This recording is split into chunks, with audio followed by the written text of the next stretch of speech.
ভোটে জিততে পারি না বলে আমরা নোট দিই না বাংলার মানুষকে। আপনারা প্রত্যেকে জানেন 100 দিনের কাজের টাকা বন্ধ, মিড ডে মিলের টাকা বন্ধ, গ্রাম সড়ক যোজনার টাকা বন্ধ, প্রত্যেকটা জিনিসের জন্য আবাস যোজনার টাকা বন্ধ। সবকিছু মমতা বন্দ্যোপাধ্যায় দিয়েছেন যে না, তিনি বাংলার মা, তিনি বাংলার অন্নপূর্ণা, এবং তিনি অন্নপূর্ণার মতোই নিশ্চিত করবেন যেন বাংলায় তার সন্তানরা থাকে দুধে ভাতে। তিনি সেই কাজে লেগে আছেন। আর তোমরা বলো যে মমতা বন্দ্যোপাধ্যায়ের জন্য বাংলার এই হাল। কি হাল? কিসের হাল?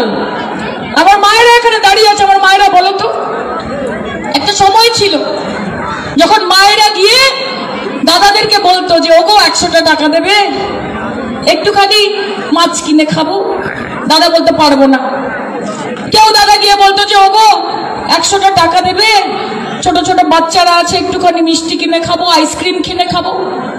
দাদা বলতো দিতে পারবো না। তখনও মায়েরা বলতো যে ওগো 200টা টাকা দেবে, একটু বাপের বাড়ি যাচ্ছি, ভাবছিলাম 1 কিলো রুই মাছ নিয়ে যাই। দাদা বলতো পারবো না।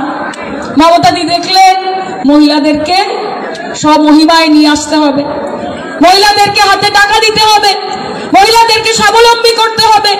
লক্ষ্মীর ভান্ডার আনলেন, তার মাধ্যমে প্রথমে 500, 1000 টাকা, এখন 1000, 1200, 1500 টাকা, এর পরবর্তীকালে 1500, 2000, 2500 টাকা। এখন দাদারা গিয়ে বৌদিকে বলে ওগো শুনছো? বলে শুনছি, বলো। বলছে 200টা টাকা দেবে, লক্ষ্মীর ভান্ডারটা তো ঢুকেছে, একটু বাইকে তেল ভরতাম। তাহলে কে করেছে? কে করেছে? মায়েরা কি বলো? কি হাসি বৌদিদের! দেখুন সত্যি কথা বলেছি কিনা, দেখো অবস্থা দেখো। এই পরিবর্তন কে শুভেন্দু অধিকারী এনেছে? এই পরিবর্তন কি নরেন্দ্র মোদী এনেছে? এই পরিবর্তন কি অমিত শাহ এনেছে? মমতা দিয়ে এনেছে। তা আমার মায়েরা এখানে বলো তো, স্বাস্থ্যসাথী কে দেয়, মোদী না দিদি? একটু জোরে বলো তো, স্বাস্থ্যসাথী কে দেয়, মোদী না দিদি? কন্যাশ্রী কে দেয়, মোদী না দিদি? লক্ষ্মীর ভান্ডার কে দেয়, মোদী না দিদি?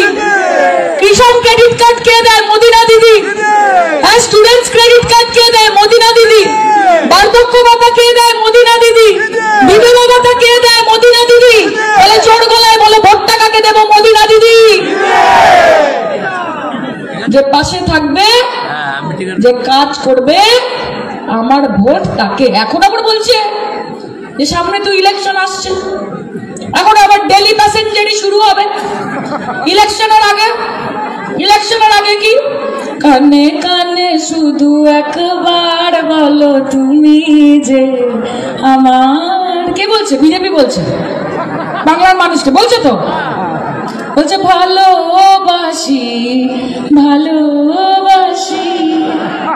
আর ইলেকশনের পরে যখন ঝড় আসছে, যখন বন্যা আসছে, যখন বিপত্তি আসছে, যখন আগুন লাগছে, যখন মহামারী হচ্ছে, যখন দুর্ভিক্ষ হচ্ছে, তখন বিজেপিকে আমরা কি বলছি? বলছি কোথা কোথা খুঁজেছি তোমায়, তুমি জানো না। ঠিক তো?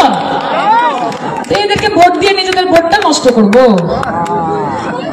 এখন বলছে আমরা সরকারে এলে, আমরা যেদিন সরকারে আসবো সেই দিন আমরা মা বোনেদের হাতে 3000 টাকা করে দেব। এতদিন কে আটকে ছিল তোমাদের?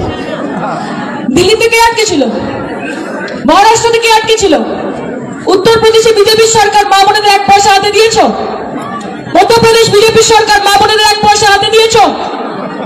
বাংলায় এসে বড় বড় কথা।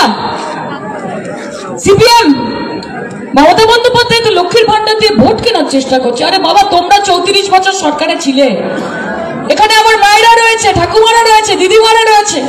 কোনদিন 20 পয়সা দিয়ে সিপিএম সাহায্য করেছে? করেছে? নিজের আখের গুছিয়েছে, ওই জন্য সংগঠনের এমন অবস্থা।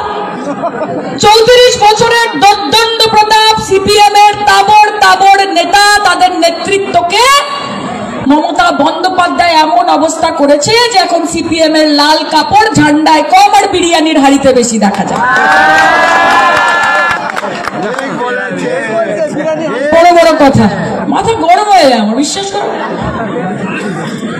এখন আবার বলছে মা ইলেকশন ইলেকশন আসছে, আমরা হাজার হাজার বিজেপির নেতা পাঠাবো। আরে আইয়ে পধারিয়ে, আসুন, বসুন, বাকিটা বলছি না, চলে আসুন। এত ডেলি প্যাসেঞ্জারি করার কি আছে? কখনো রিক্সায় আসছেন, কখনো ট্রেনে আসছেন, কখনো অটোতে আসছেন, কখনো টোটোতে আসছেন, কখনো হেলিকপ্টারে আসছেন, কখনো প্রাইভেট জেটে আসছেন, এসে প্রিন্সেপ ঘাট যাচ্ছেন, ভিক্টোরিয়া মেমোরিয়ালে ঘুরছেন, হোটেলে বসে বসে ভালো ভালো 5 স্টারের খাবার খাচ্ছেন, আর তারপর বলছেন বঙ্গাল হমারা হোক। আবার বাঙ্গালও বলতে পারে না, বলে বঙ্গাল, সোনার বঙ্গাল। মানে আরে ভাই, সোনার বঙ্গাল বলকে কুছ হেই নেই, সোনার বাংলা আছে। যে সোনার বাংলা বিজেপির পাখির চোখ হতে পারে, কিন্তু পশ্চিমবঙ্গের মানুষের মমতা বন্দ্যোপাধ্যায় হৃদয়ের টুকরো, পাখির চোখ নয়। আরে পাঠায় না, কত পাঠাবে, কত পাঠাবে মোদি শাহ, কত পাঠাবে মোদি শাহ, শর্মা বর্মা ভান্ডারী, কত পাঠাবে মোদি শাহ দিল্লি থেকে, কত পাঠাবে মোদি শাহ, শাহ শর্মা ভান্ডারী। আমরা চিনি মমতা দিকে এই উন্নয়নের কান্ডারি, আমরা আর কিছু চিনি না। তাই লড়াই হবে। প্রথম কথা আমি আপনাদের সকলকে বলতে চাই, প্রত্যেকে এনিউমারেশন ফর্ম ফিল আপ করেছেন? হাত তুলুন তো সবাই, দেখি কারা কারা ফর্ম ফিল আপ করেছে। সবাই 100% যেন ফর্ম ফিল আপ হয়। এদের চক্রান্তকে ব্যর্থ করতে হবে। আপনাদের জন্য লড়বে তৃণমূল কংগ্রেস, চিন্তা করবেন না, চিন্তা করবেন না। আর বিজেপির ভাওতায় পা দেবেন না, এদের কিচ্ছু নেই। এদের শুধু হিন্দু মুসলমান, ইন্ডিয়া